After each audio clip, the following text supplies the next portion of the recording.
3, 2, 1. Welcome back. Whether people know there was a previous one or not, to the Resonance Radio podcast.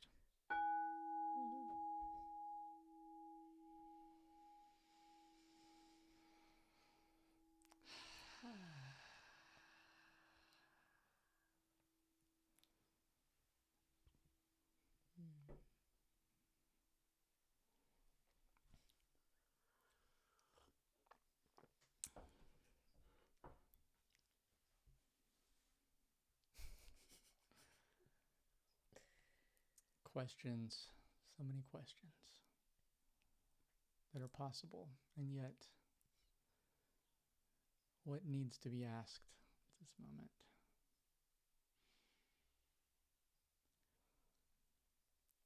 What's most exciting to you at the moment? What's most exciting to me at this now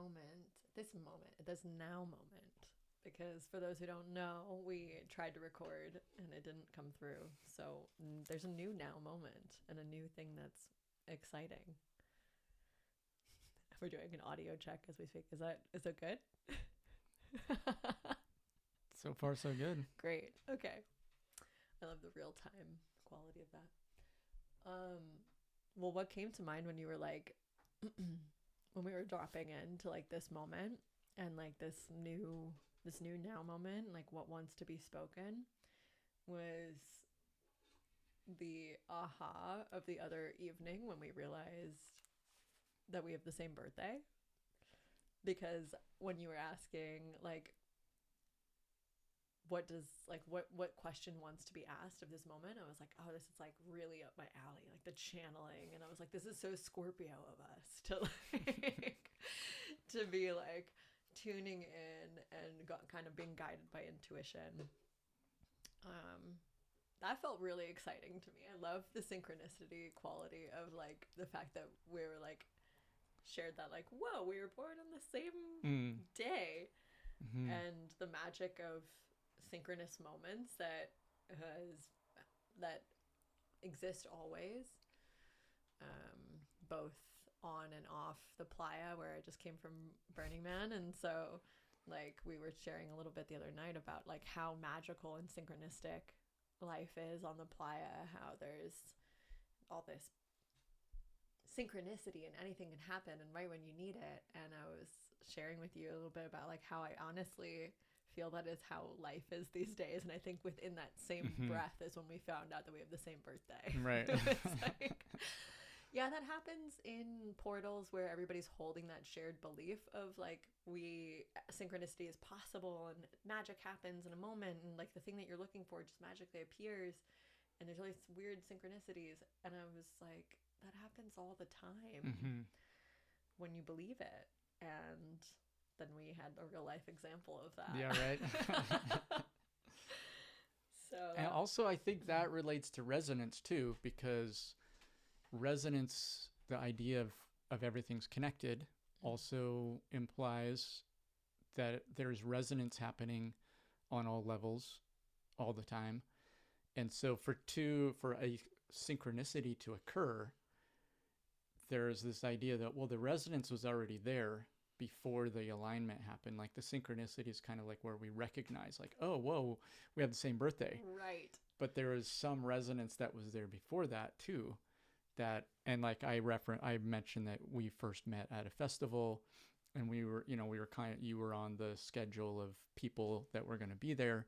And I remember thinking before I went like, oh, something about this person I feel like there's a resonance with this person, or something like you stood out to me out of all the people that were going to be there.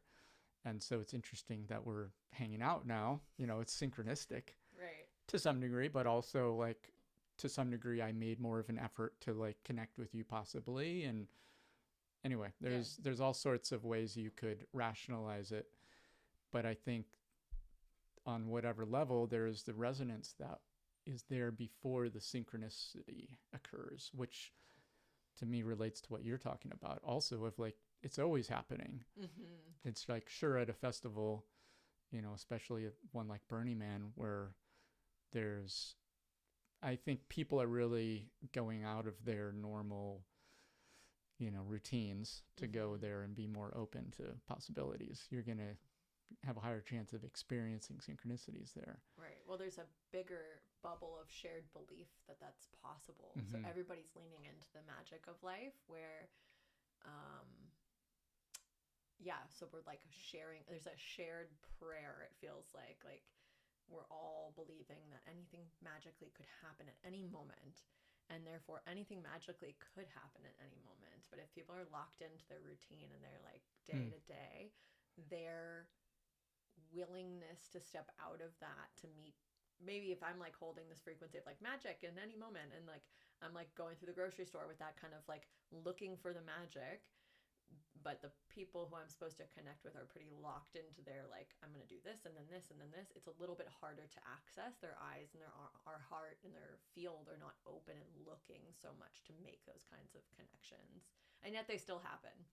So I think there's just the frequency of synchronicity happening at a place like Burning Man or a festival is higher because of that shared, I don't know if that's the right word, zeitgeist of like, we're all sharing that shared thought bubble around it, but of its potentiality. But it's actually always true, even if we were just inviting that more into like everybody's day-to-day life. And going back to like what you said about frequency and like resonance, I think that's so accurate. Like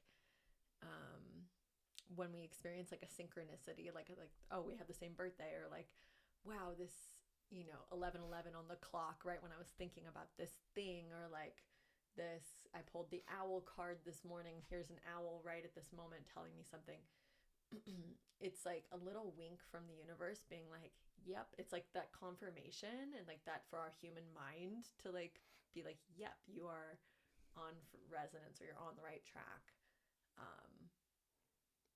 with XYZ of this belief. And also like a little like wink from the universe being like, magic is real. Like magic, synchronicity is happening all the time. And so when those things happen, and I think that's is a kind of a key to like, if anybody who's listening who like wants to, they're like, yeah, I experience synchronicity out in Burning Man, but like I don't experience it in my day-to-day life, like is to like, when those things happen, like when you see 11:11 on the clock, or when you have this shared birthday thing or whatever, it's like celebrate those moments, and like which to me feels like a thank you universe for this moment, and like it's like a simultaneously not gripping to it needing to happen, and not being like it's like, and of course it's happening, like of course to me, and now it's like naturally those things happen, and I still celebrate them every single time. I'm like, ooh, like 222, and it's like, and that, I don't know if this is even how the universe works, but like anytime I celebrate something, it feels like when I experience, at least in a human to human interaction, if I'm celebrating life or celebrating something that someone else does, wouldn't that encourage them to do it more? So if the universe, God, whatever, love is the same way, or shares that same spirit, I celebrate it when it happens, and I'm like, oh, thank you, like more of this. And it tells my reality, she likes magic, she likes magical synchronicity, and so my life has, as I've done that more and more, reflects more and more magic and synchronicity. So the universe is alive and conscious, is that what you're saying? That's a great question. I'm gonna leave that to the mystery. Consciousness. So do you, like, is your sense that, I know you had said something about yesterday you had said something about being excited about consciousness, that there's like people, or maybe yourself, are more opening up to, there's something to do with consciousness that's happening. There's an evolution or transformation, and I sense something to that. You're referencing some of that right now too, like the consciousness of synchronicity. There's something there around consciousness. Yeah, I mean, I think what I was sharing was like the awakening of consciousness on their planet, and like more people are realizing that they are a, both a or a co-creator with the universe or God or whatever the word is that resonates for you. Like they have more say in their lives and are more empowered to radically transform their reality than they've ever really believed to be. um and that as we like heal the storylines that say otherwise, about my life is like this, or the imprints of our upbringing being like, this is what reality has for me and this is all that is possible for me because this is all I've seen, or these are the stories that have been imprinted on me. As we like heal those stories or dissolve them entirely, or are presented with new possibilities,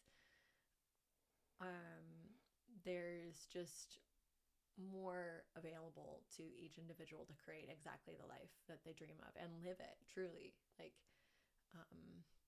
and that can be super confronting to the parts of ourselves that are like, well, I wasn't born into like a millionaire's home. How am I, if my dream is this, like how is that even possible? I wouldn't say that everybody's life path is to become a millionaire. I think everybody could, or has access to that kind of potential. But kind of what we were talking about maybe in our other conversation was around like heart fulfillment. Like I think there's a deeper longing of the heart to be deeply fulfilled, and sometimes the story of growing up in a capitalistic society is like, oh well, if I can achieve anything then I want to be a millionaire, and then, or like I want to have blah blah blah blah, have a big house and have all this. And as one who has experienced many different I've had the blessing of traveling like since I was 18 and living both in teeny tiny kind of indigenous community up in the Andes Mountains of Ecuador, and like living with very basic means, showering with a bucket for a year, to having, you know, some very grandiose experiences. Like neither one nor the other will guarantee that heart fulfillment. It's really it's like really comes down to the like what is uniquely imprinted for your heart to feel fulfilled. So yeah, striving to become a millionaire because that is what, because we're all capable of accumulating wealth. And I want to say that with a huge caveat. Like there are certain circumstances that people are born into that is like makes it, they've got to go over quite a few hurdles more than others, to undo the storyline. I would say more than like they can't do it because they were born into this situation. It's more like this storyline is so imprinted that it takes such a greater degree of like self-mastery to like break free of the shackles of like, because this is what I grew up in and this is what I see. That's the storyline that is so heavily imprinted that alone. But it is an inner dissolving of the storyline, and once that can kind of be freed, then you can meet the synchronistic things that will take you out of said storyline. And also there's a deep degree of like trust and relationship with source or God or whatever that is like will carry me through to exactly the right connections I need to make in order to level myself up. And it seems like experience or relationship with the excitement and fear that comes up in the stepping out of the conditioned shackles or whatever that is, the constraints, into the saying yes or accepting the opportunities or following the synchronicities. Seems like that's in that realm of excitement and fear. Absolutely. And so that would be a different relationship with those experiences, which are subjective experiences, versus the comfort and the familiarity of the conditioned situation, to like leave that, the comfort and familiarity, to then follow the excitement. That's a different way of being in any situation than being resting more with the comfortable and familiar. Absolutely. Is that like, yeah, so what's your experience of that, of like that there's kind of a, I mean, to me, there's like a tension there, or there's a trade-off. I've always like, there's Totally. always, it's never like, I'm not like, yes, I call it the path of greatest excitement, you know, Yeah. like I've had great experiences, great synchronicities from trying intentionally stepping into that, Mm-hmm. but also day to day, moment to moment, there's a degree of being more in the familiar, comfortable, you know. Yeah. And I think there's like some, I've noticed in my own story at least, like a preference for being like, yeah, I'm going to ride the edge of expansion and like I'm always going to be doing what's the most exciting. And then my system goes into deep contraction because Yeah. there's like a certain level of like the nervous system being pushed too fast, too greatly outside of its Mm. what it's known. And there's a lot of people out there I know doing beautiful work around expanding the nervous system, primarily with like breath work and things like that to help us to feel into that next level version that can hold that Mm. expansion. Mm-hmm. It's like you can test the waters go expand and then like there could be a really deep contraction that brings you back to who you've been and all that's part of it. It's not Mm-hmm. like there's any failure in that. It's like but there are ways to gently expand that capacity so that you can keep riding the expansion and not go so deeply into the contraction. Mm. Um, but yeah, like I've recently this year actually one of really big download I got when I was in Costa Rica earlier this year doing a beautiful yoga training was that the fear like where we feel fear is exactly the place to lean in. Mm. Exactly. And I noticed this a lot of the medicine of this yoga training was actually around like sharing my voice, like singing more publicly, and or and it's like right and shit with singing in medicine ceremony and things like that, and it's right when there's the most it's like when is my time to share and like when is my song supposed to be here. And it's not when my system feels calm. Right. It is like when the aliveness starts to move through me so like my heart is like I can only hear my heartbeat Right. in the room. Like that's exactly when you're supposed to share. That is like the because what are we doing here if not seeking to feel more alive? Yeah. And like that is so much aliveness. Like fear when you're feeling the precipice of fear, if you're about to jump into some water or something, when you are on the edge of like doing something that's going to change life or whatever, your heart starts to pump so loud. And to me, I'm like, that is like, I use the word, I've only been recently been using the word God more in my life, but that is like when like the universe, God, love is like being like now, like I'm with you now, like the aliveness is here now. And it can be really funny to try to sing in that exact moment because it's like where your voice is like, but it's like squeezing through the fear and then it usually moves. It's Mm-hmm. like, it's like, it comes out a little shaky at first because you're just trying to like find the voice over the huge heartbeat that's happening. But when I start to really anchor that into the body of like, when I'm feeling the most like the fear, it tells me exactly where to lean in because that's where the most growth is. That has been a huge game changer, a big code for this year. Mm. And I think there would be people who work on the nervous system stuff and would say that might not be the most sustainable approach because you're kind of diving into the deep end of like pushing your nervous system into its fear zones. But I think it is doing that then like acclimating like or doing other ways of doing that is like guided visualization, like visualization prior to an experience where you're kind of priming your nervous system for the big TED talk that you're going to do or whatever. See yourself there. So start to like prepare your system Mm. ahead of time to like grow into that experience that you want to have. Like, I want to be performing on stage in front of a lot of people. Start to visualize yourself there, feel the fear there, and you kind of prime your nervous system. So when you actually manifest that exact experience, your system is not such a huge jump, like 0 to a million. It's like Mm-hmm. you've already made halfway the progress. And then Yeah. there's still going to be fear that the aliveness is there to tell you, hey, yes, do this. But Mm-hmm. yeah. I think there is a pretty dominant relationship with fear that fear comes up with something that we should avoid. You know, fear is a natural thing that's there for protection, and it seems like a lot of the things you're talking about are things that are good, exciting. Obviously, there's no problem with sharing a song in a fire circle. There's no problem with giving a TED talk. That's an amazing thing. So obviously, any fear that's coming up is not really like, you know, material endangerment or anything. You know, yeah. There's not a life or death situation. Whereas in the world, there are a lot of situations you could imagine putting yourself in. Like, let's just say, go into the bad part of town and walking down the dangerous street in the middle of the night.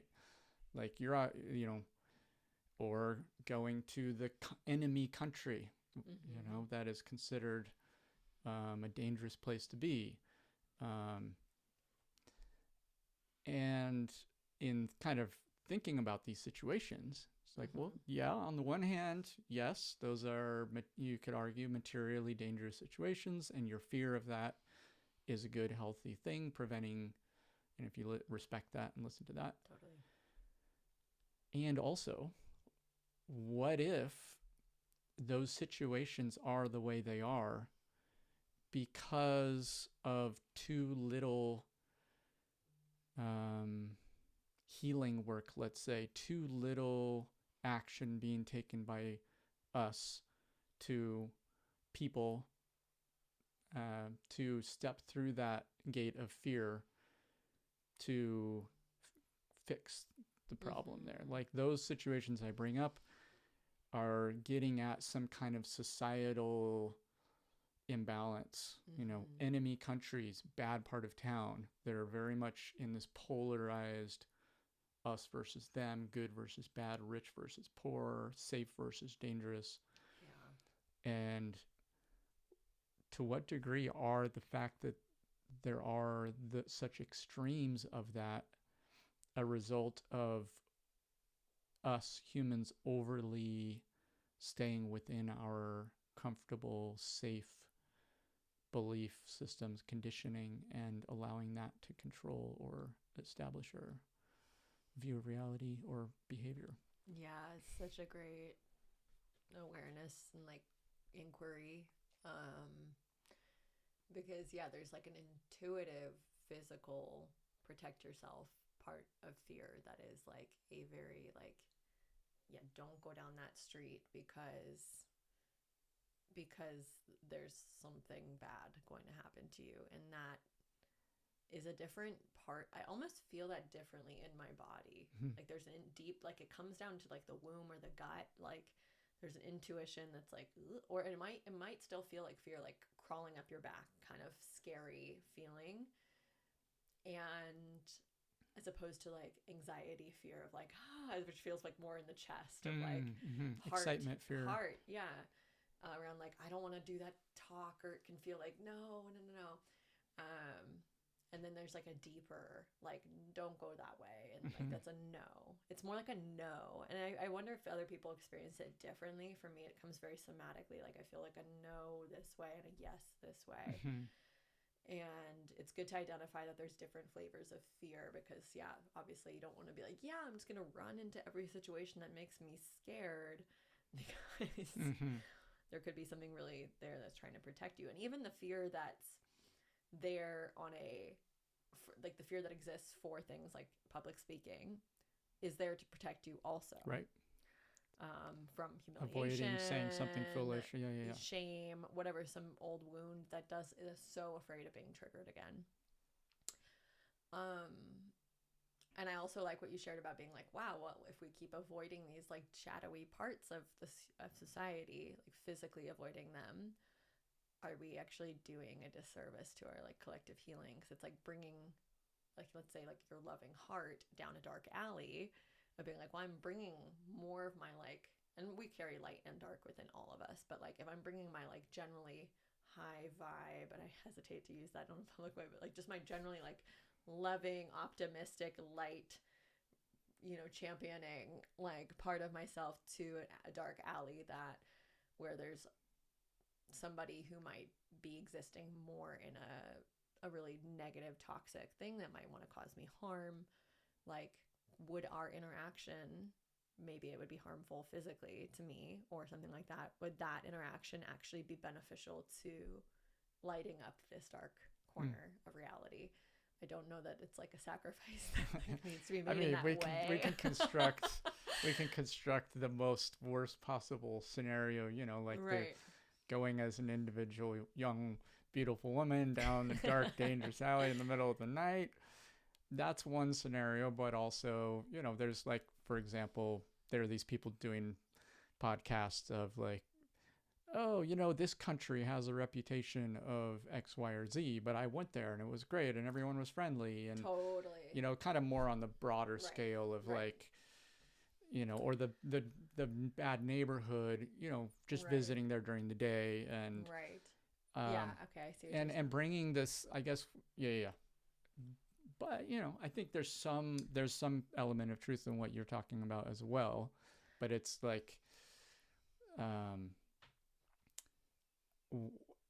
think to me, there's the element of excitement and fear, and like those are two, like, often in the direction of maximum excitement, there's also maximum fear. But there's also potentially the path of just fear and dread and no excitement, and path of going home feels really exciting and the safe path feels more exciting.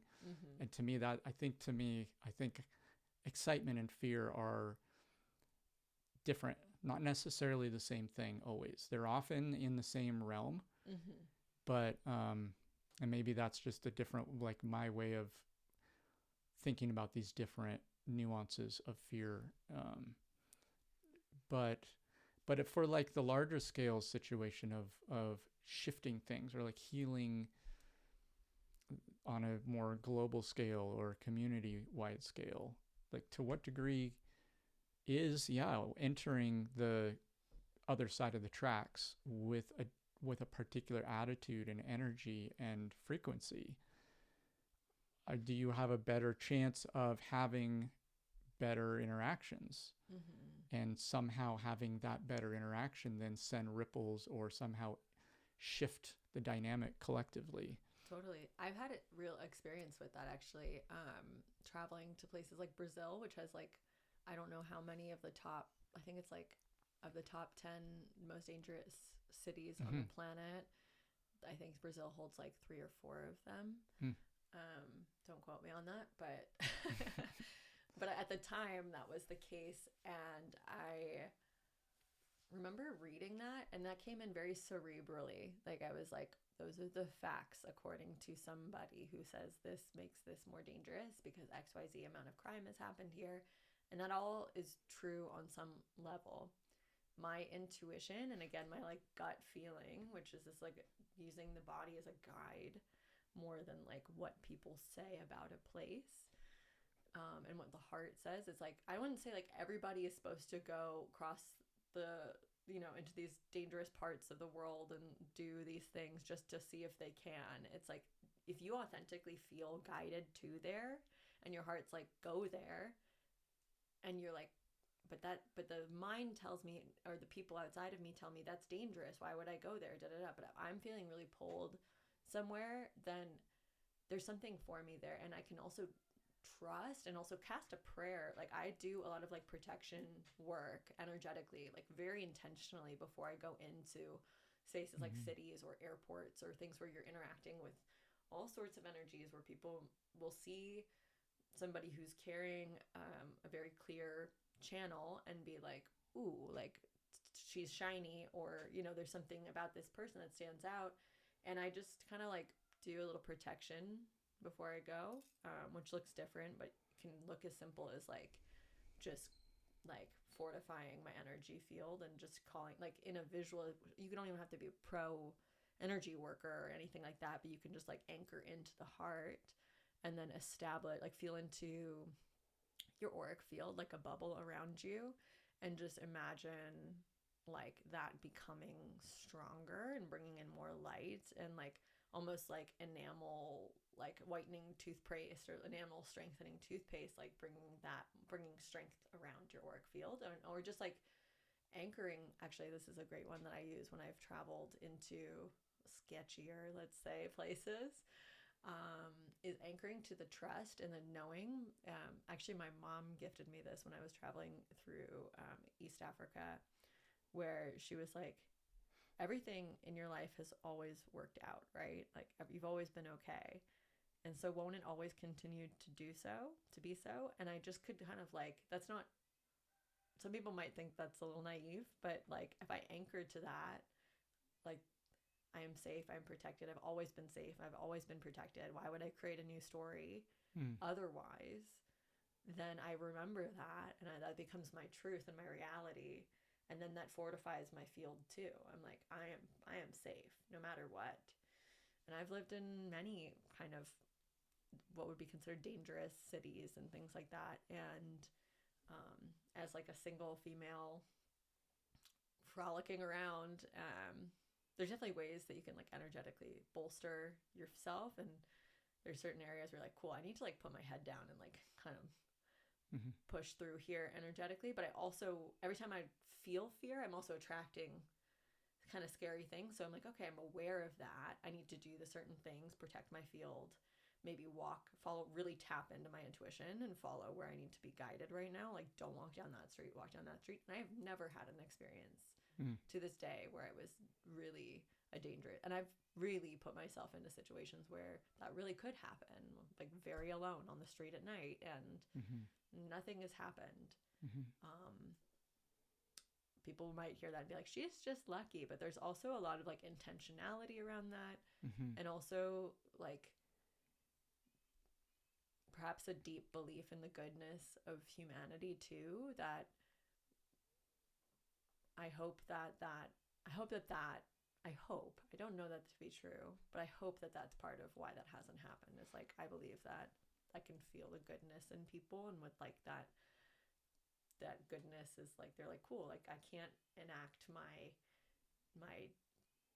badness or whatever on her because she is bringing out the goodness, or like that's the part of me that wants to come up in this interaction, is like smiling at the person who is like has kind of a kind of grungy exterior, and having like a nice interaction versus like a like kind of interaction where there's a retraction, and like seeing what part of them are you seeing. This is reminding me, I just this morning was reading about the Maharishi effect, which is this term for this theory that this yogi Maharishi had said, like if there are enough people meditating on peace, then crime will go down measurably. And in 1974, I forget how many people, thousands of people did an experiment of just meditating on peace for X number of days, and then all sorts of statistics reflected that across the whole country. It came back up into my field too. That's so cool. There's probably a reason. There's probably a story or something that's out right now. And again, the naysayers like, oh, whatever, coincidence, blah, blah, blah. So then they did it again years later, similar effects. And like, to what degree does, on an individual level, of you carrying the equivalent of that, carrying this field of peace and joy and loving, is a field of resonance where you're actually, like, the reality that is pervading around your sphere of influence is a reality of safety, and whoever happens to be around is in a version of reality where they are a safer, friendlier version of themselves also. Totally. And there isn't even necessarily some calculation happening about, it's just they just happen to be in the version of them that is the better version of them. Right. And the more that we each individually are the best version of ourselves, we're actually resonating with the best version of everyone that we are, like, in whatever that sphere of influence that we have. Yeah, this reminds me of my favorite quote, the Thich Nhat Hanh quote about like if you want to change, I'm going to butcher it, but it's like it is one of my favorite quotes. If you want to change reality, or if you want to like awaken the world, you have to awaken within Mm-hmm. yourself. If you want to eliminate all evil and suffering in the world, you have to eliminate all evil and suffering within yourself. And that's really what is happening. Like we're creating a resonance field. Cue the resonance bowl.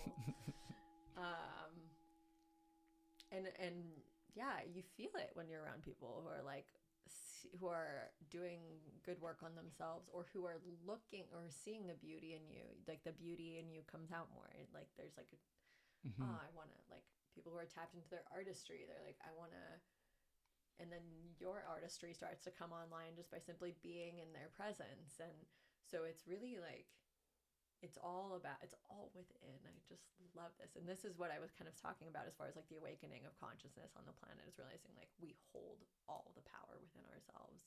Like you want to find amazing experiences, have them come into your life. That's a magnetism. That's like a become amazing within yourself. Find that amazing loving quality within yourself. Loving people will be attracted to that, and the people who are not on that frequency will start to dissolve out of your life. And that can be a really hard transition.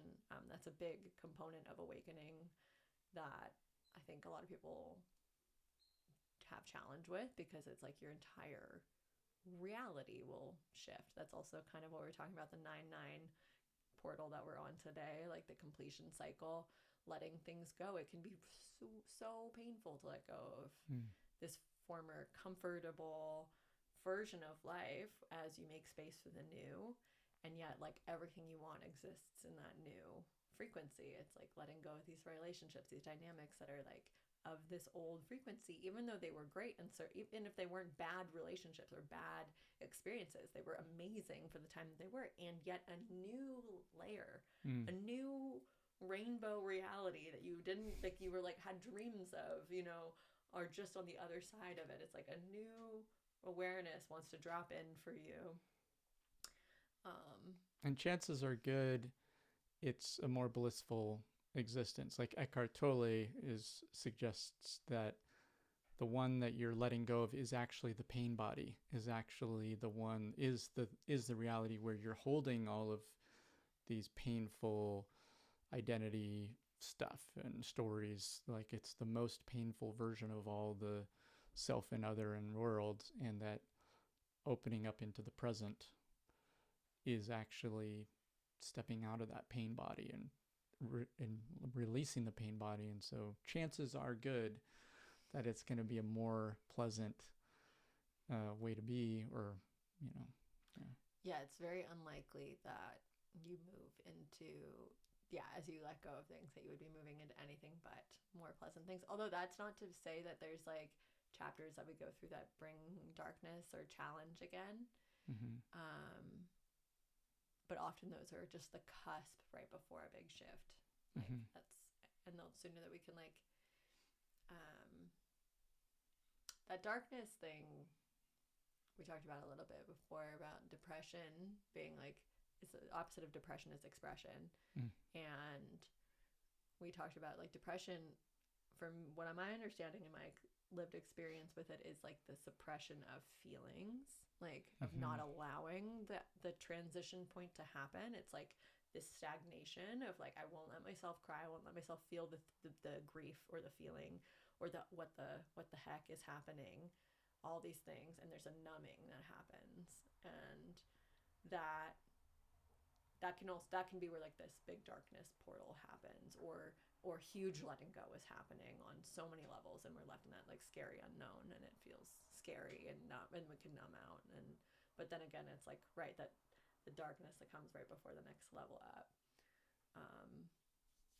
which I find is like a really great reminder Mm-hmm. to just always remember. It's like you're going through like a really challenging letting go, big shedding, a big unknown, a big depression even. It's like, feel the feelings. Like how do you feel the feelings get into the body? Usually is like the gateway for me, is like I mean, cacao is a great tool to feel to crack open, Mm-hmm.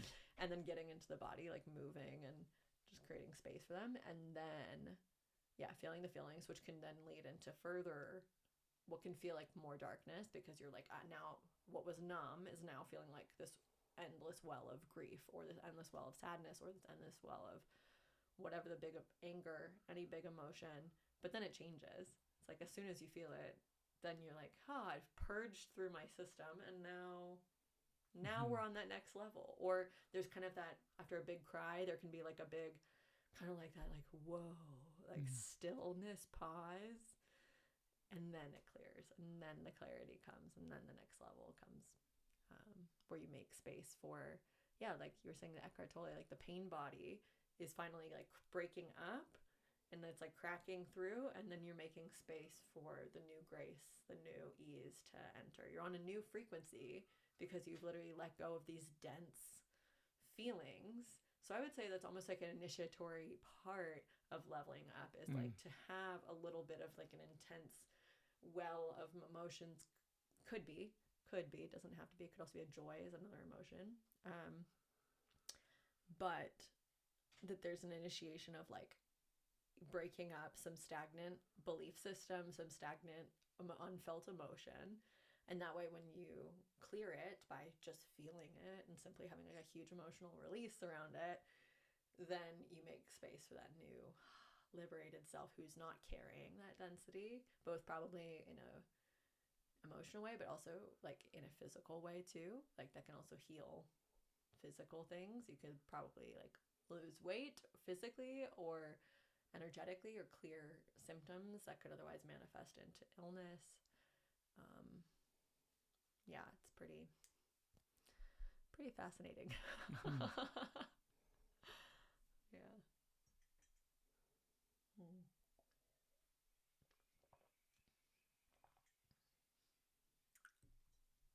What does that make you think of? I strangely, I'm just very present right now in my body Oh, great. in a pleasant way with no thoughts or questions. Mm. Yeah. I keep feeling this word circle because I spotted this on your bookshelf Mm. earlier, pronoia, and that's Mm. a word that I have. That was a big part of my awakening journey, was anchoring to a reality of pronoia. Mm. Um, and yeah, for the people who do not know what pronoia means, how would you define pronoia? Mm. Well, on the surface, if it's a play on the word paranoia, Mm-hmm. right, which is thinking that they're out to get me. Mm-hmm. It's fear. So pronoia is more like the trust that the universe is conspiring for my success. Yeah. Is the Yeah, happening for you, not to you. Right. Happening through you, not to you. Yeah. Yeah. Pronoia. Yeah. It's happening for you. Yeah. Yeah. Yeah. The more I anchored to that reality, the more everything felt easeful, Mm-hmm. like, or welcomed. There's not as much resistance to what is happening. And I think when there's resistance to what's happening in life, that's when it's that's when there's suffering, really. It's like, oh, like my car died. This is the worst thing that could ever happen to me. And I'm like, but if you anchor to a reality of pronoia, this is happening for me. Okay, you're kind of always looking for the magic in life. Like I go to the auto body shop, and yeah, like I might have had to spend more money than I want, my ego wants to spend, but like suddenly I'm in connection with this person, or like there's this weird article on the wall that like captures my attention, that reminds me of something, and there's like just always something, like it's happening for you. Or like we were speaking about the other night, like sometimes there's just reroutes that the logical mind can't make sense of. You're like, why do I have to sit in traffic? My GPS guided me down this street, and now I'm like in this traffic jam, and like what the hell is the point of this? And I don't have clarity. My ego is like, this is just shitty, and this is just happening to me. But like we have no idea the divine coordination of things, where that could have been a reroute that and that delay paused you from getting into an accident or XYZ, Mm-hmm. or put you on a timeline where you're 20 minutes delayed that day, which then gives you the opportunity to da da da. And it might not even ever make sense to Mm-hmm. this individual soul, but there's a grander trust. And yeah, a dear friend of mine introduced me to that word. I don't even know how many years ago, maybe 5-10 years ago, and it's been so game changer. Mm. Such a game changer. Yeah, I think it's a good reminder too, because I've had really fun experiences of intentionally doing the like turning around in a circle physically and feeling in my body, okay, which direction am I going to go? And then running into people, and that led to that, and led to that, and led to that. Like at the Oregon Eclipse Festival, I did that. I did the physical walk, turn around, like, okay, I'm going this direction, and then I'd stop and wait, no, wait, that's it, and I turn around again, feel like, okay, going this direction. And then I ran into this couple that are musicians, Tubby Love and Amber Lily. Oh, nice. And, Yeah. and I had played synchronistically that related to another one of those where I had played at a festival in Santa Fe, the Unify Festival. And I had just played the big gig with Chad Wilkins on the main stage Sunday night, second to last show. And so I'm done, but I'm, for whatever reason, I'm like hanging out backstage with my bass. And I don't know why. I'm just kind of like, where should I go? I don't know. I'm just standing here, not really knowing where to go. And then someone's like, hey, Tomas, you got your bass? They need a bass player on stage, So I jump on stage and play with them, and it's a peak experience. So then I see them Oregon Eclipse Festival, and they're like, I've got my bass, and they're like, well, come to the show. I don't know. We can't speak for the band. The band was stuck in traffic, so they just cobbled together a little band with me, and I love it. and then they invite Dustin Thomas to sing a song, and then he liked my bass playing, so he invited me to play with him on his set. And then I toured with him a couple times. Oh my gosh. Just like all that because I did this thing of like turning around in the circle and like, So I've had a lot of experiences like that where it's the fun version of, oh, when I do this, then awesome things happen.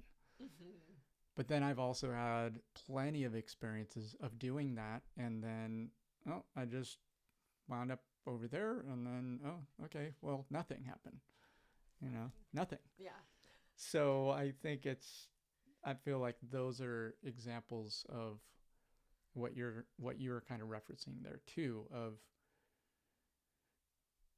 you never really know. And I think on some level, just doing that is you're getting better at listening, getting better at tuning in and discerning what is your path of greatest excitement, and then also reality is way bigger than our mind can understand and comprehend. And so therefore, to what degree is following that path still the best possible path, even if it doesn't manifest in some like sparkly,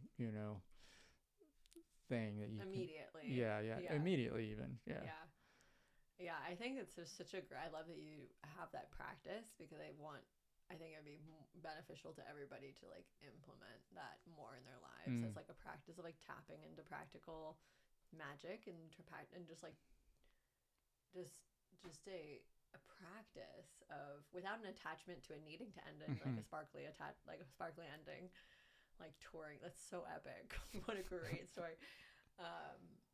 But there's just like that practice, like yoga. It's like you don't hit the peak pose right out the gate, and it's just like this attuning to like, okay, my body needs this today. Okay, it's like it's a evolving thing, and tools like, I love working with ceremonial cacao because that's my practice with it, is to like amplify the heart field and then be able to use that as my measure for where my yes is. And then you don't need it after a while. You can just be like, I now understand what that feels like in my body, and now I just like guide myself, like I can feel the guidance more moment to moment.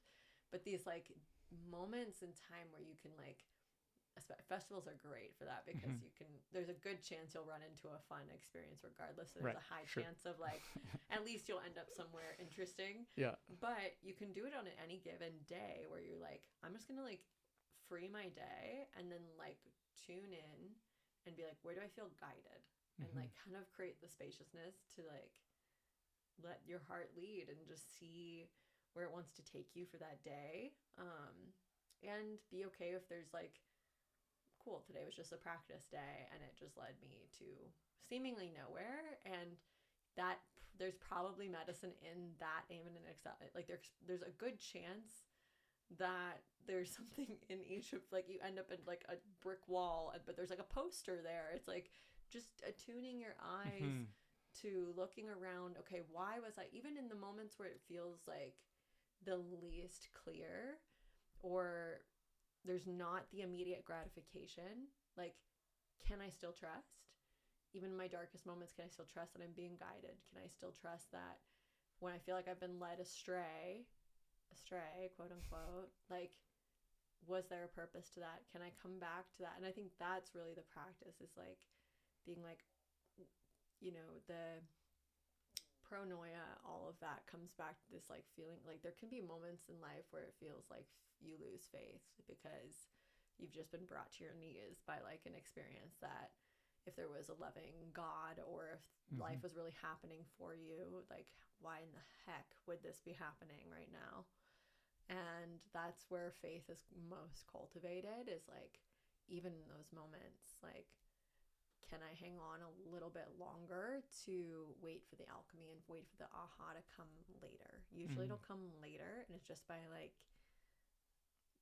playing the game a little bit longer that you can actually get to the clarity of like why that had to happen.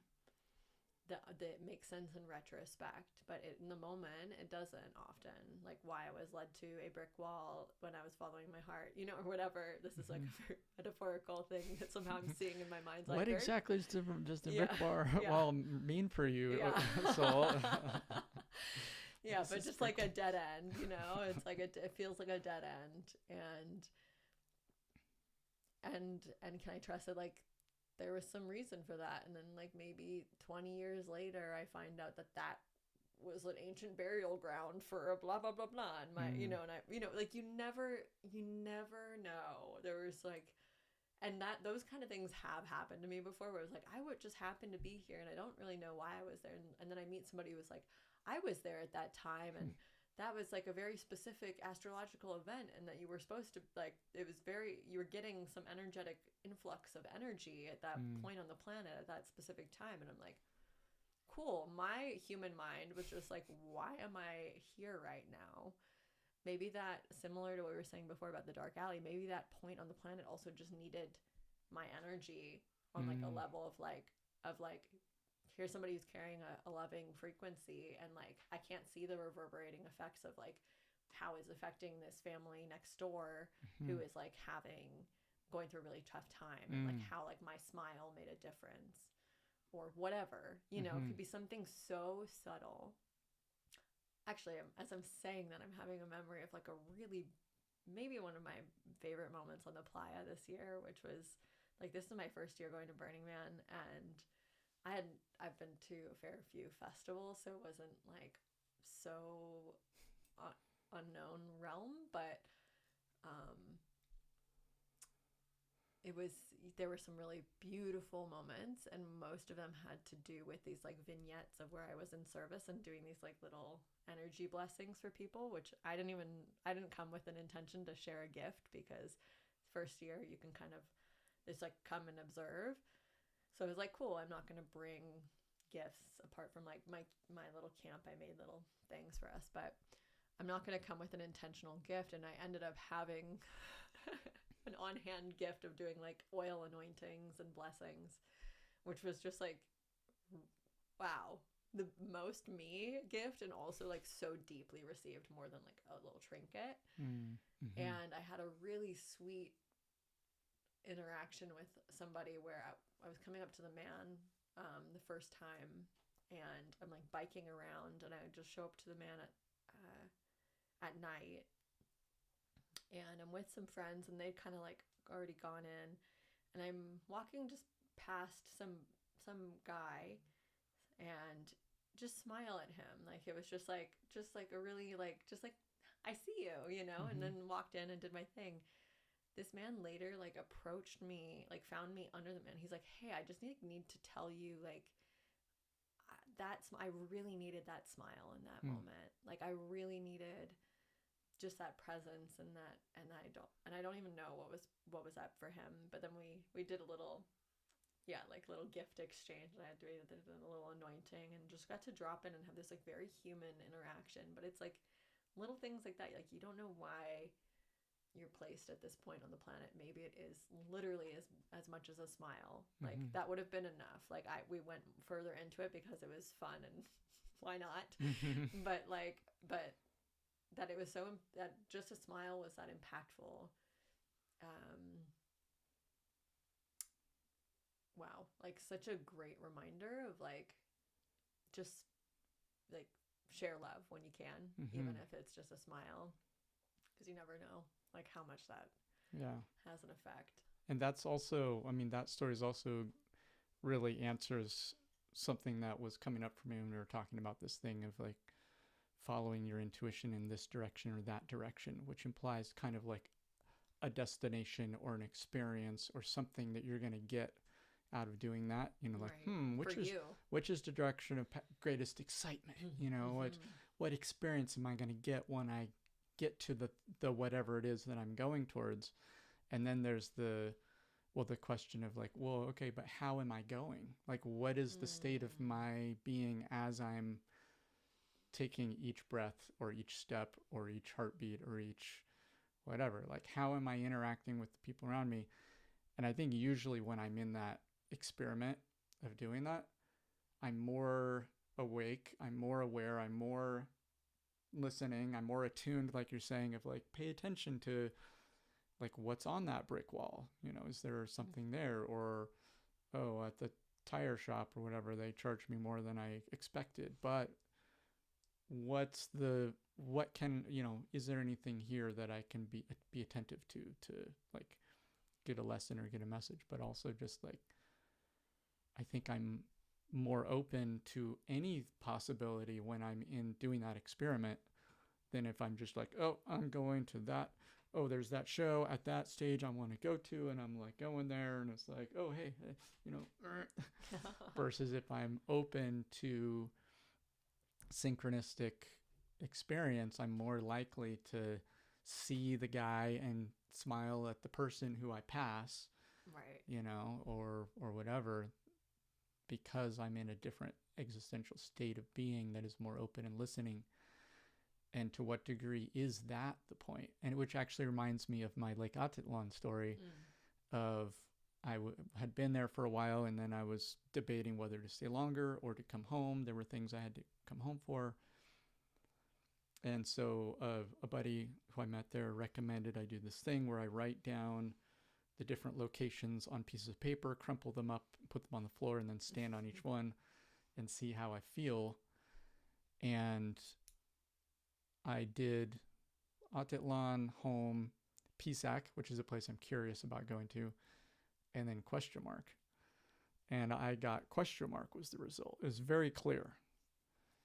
And I even then moved the pieces. I reshuffled them up randomly, put them down on the floor again, and got the question mark again. It was very clear. And then I asked a couple of intuitive friends to pick which one, and they both picked the question mark. And so then the question was, what does the question mark represent? And this is kind of this is my theory that I arrived at, which is it's more about being in this open, listening state of being, regardless of where I'm at. Like it's the point isn't being there or there or there. The point is like, how am I being wherever I am, and am I in that? And there's a choice in that. You can choose to be more present and listening for paying attention to those types of messages or meanings or guidance.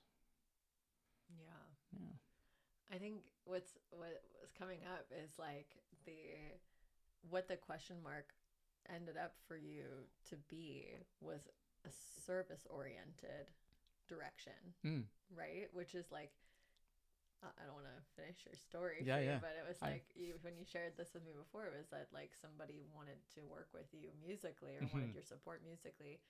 And that was also what was coming up when I was like, sometimes we don't like, I'm going out to get these experiences. I heard that come up a few times. Like, I didn't get anything when I got there. Or, like, I didn't get the download or this or that. But it's like, what if like our presence is actually in service to something greater? And what if I go with the orientation of like, I'm going to serve when I'm not receiving something. What am I there to do? How am I serving that? Can I shift my own vibration so that I influence the space around me, like we were talking about, and like have a positive influence on the space around me? Maybe there's somebody, who needs my support. Maybe there's like a little, at the brick wall, maybe there's like a little bug that got flipped over and you need to like flip it back over, and you're there to literally serve on the microscopic level. But there's always something, and it's like finding, like, okay, if you get somewhere, that's a great, actually, I haven't actually, attuned to that quite so clearly before, but it's like when you get to that dead end, like if there's not something there for you, like what can you, what are you there for? What are you there for? Ooh, I love that.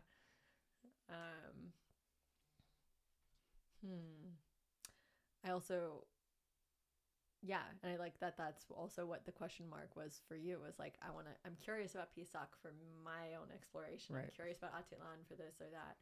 And I have to go home for my own reasons. For my own reasons. And it's like, actually, like, the deeper fulfillment of the heart sometimes is service. And that, as one who's traveled a lot, and there was like many chapters of traveling kind of what felt like aimlessly and like receiving a lot, there was a big void in when there wasn't a service to what I was doing. It was like life without purpose or service to others feels, there's a huge gap. There's a huge longing, a lack of fulfillment that comes from that. So, that can be like the question that gets asked at the end of the dead end is like, well, how am I here to serve? And maybe that in that act of service, that will guide you to your next aha thing, the next chapter of your path. Go ahead. Just gonna say, like, another thing that you were kind of speaking to about, like, when we're in that kind of blinders on, I'm trying to get to the show and I need to go from point A to point B and not being aware of who I'm being and how I'm being on my journey there, is like the kind of the shift in consciousness that we were moving from, of like masculine orientation to feminine orientation, of like goal oriented to process oriented. And that just came up as you were speaking about that. It's just like, it's not about where you're going, it's who you are when you get there, and how when you're on the journey to getting there. That's life. Like, that's the fulfillment in every moment, guiding you to fulfillment. If you're an unhappy person at point A, you're going to be an unhappy person at point B unless you, in the process of that walk, start to shift who you are being, and then you're happy when you get there. And you're more likely to experience the whatever it is as a dead end.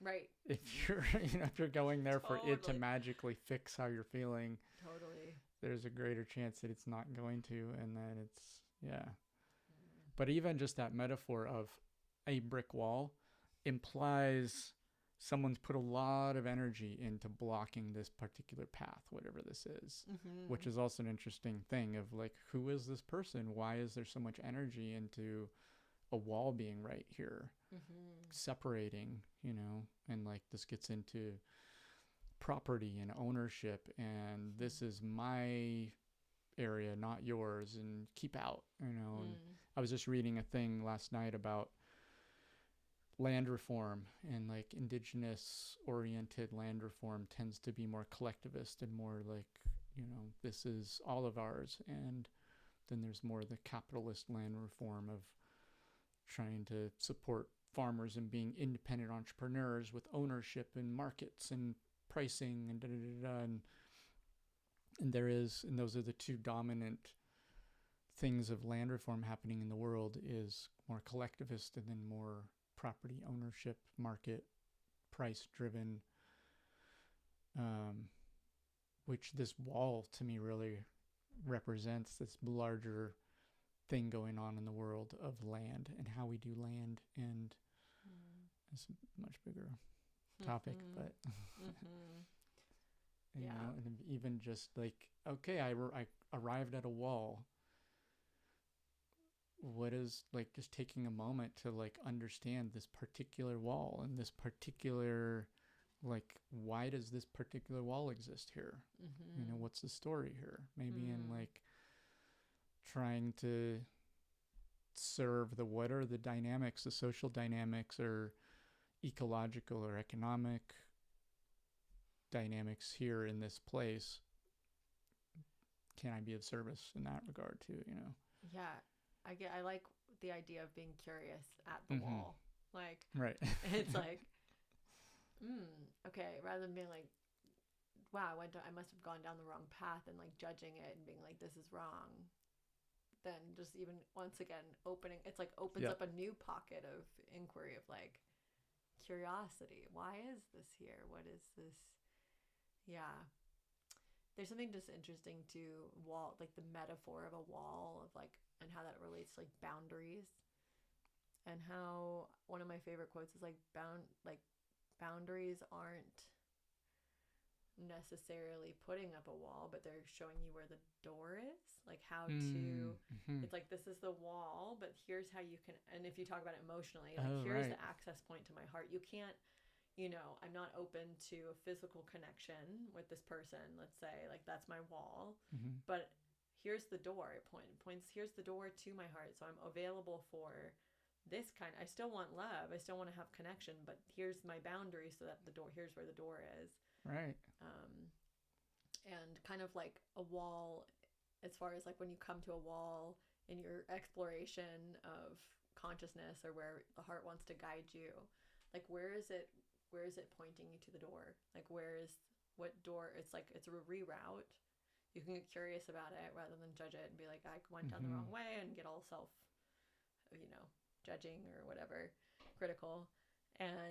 But then it's like, where is this genuinely rerouting me to? And like, there's always a door. There's always another portal to go through, and where is it leading me? Because this is clearly not it. Like, I can't, assuming this is a wall that you can't climb or do anything around. Like, I can't, this isn't the direction. Now what? Yep. It's a fun game. Follow the heartstrings, follow the heart pulls, see where it guides you. Now what? Now what, soul? And now what? And well, now resonance.